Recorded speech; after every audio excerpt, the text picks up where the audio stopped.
ನಮಸ್ಕಾರ ವೀಕ್ಷಕರೇ, ನಾನು ನಿಮ್ಮ PH ನಾಯ್ಕೋಡಿ.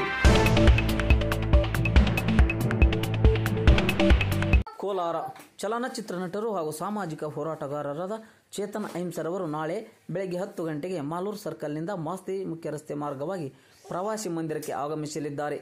ಈ ಸಂದರ್ಭದಲ್ಲಿ ಹೋರಾಟಗಾರರು ಹಾಗೂ ಹಲವು ಸಂಘಟನೆಗಳ ಪ್ರತಿನಿಧಿಗಳ ಭೇಟಿಯಾಗುವ ನಿರೀಕ್ಷೆ ಇದ್ದು, ಜಿಲ್ಲೆಯ ಸಾಮಾಜಿಕ ಚಳುವಳಿಗೆ ಇದು ಮಹತ್ವದ ವೇದಿಕೆ ಎನ್ನಲಾಗಿದೆ.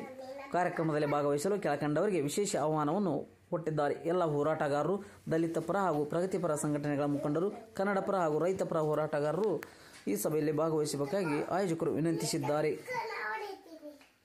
ಸ್ನೇಹಿತರೆ, ಎಲ್ರಿಗೂ ನಮಸ್ಕಾರ, ಎಲ್ರಿಗೂ ಶರಣು. ಇದೇ ಡಿಸೆಂಬರ್ ತಿಂಗಳು ನಮ್ಮ ಸಮಾನತೆಯ ಸಭೆಗಳನ್ನು ಮುಂದುವರಿಸ್ತಾ ಇದ್ದೀವಿ.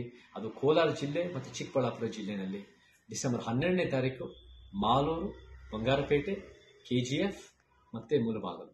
ಡಿಸೆಂಬರ್ 13ನೇ ತಾರೀಕು ಕೋಲಾರ, ಶ್ರೀನಿವಾಸಪುರ, ಚಿಂತಾಮಣಿ, ಬಾಗೇಪಲ್ಲಿ.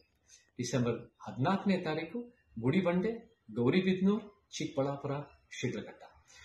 ಇವೆಲ್ಲ ಸಮಾನತೆ ಸಭೆಗಳು IB ಸುತ್ತಮುತ್ತ ನಡೀತಾ ಇದ್ದಾವೆ. ಬೆಳಗ್ಗೆ 10:30, ಮಧ್ಯಾಹ್ನ 1:30, ಸಂಜೆ 5 ಗಂಟೆ, ರಾತ್ರಿ 7:00ವರೆಗೆ. ಎಲ್ಲ ಸಮಾನ ಮನಸ್ಕರು, ಸಮಾನತಾವಾದಿಗಳು, ವಿಚಾರವಂತರು, ಹೋರಾಟಗಾರರು, ಯಾರ್ಯಾರು ಸಮಾಜದ ಪರವಾಗಿದ್ದೀರೋ ನೀವೆಲ್ಲರೂ ಬನ್ನಿ, ಸೇರ್ಕೊಳ್ಳಿ, ಸಮಾಜ ನಿರ್ಮಾಣ ಮಾಡೋಣ. ಜೈ ಕರ್ನಾಟಕ, ಜೈ ಭೀಮ್.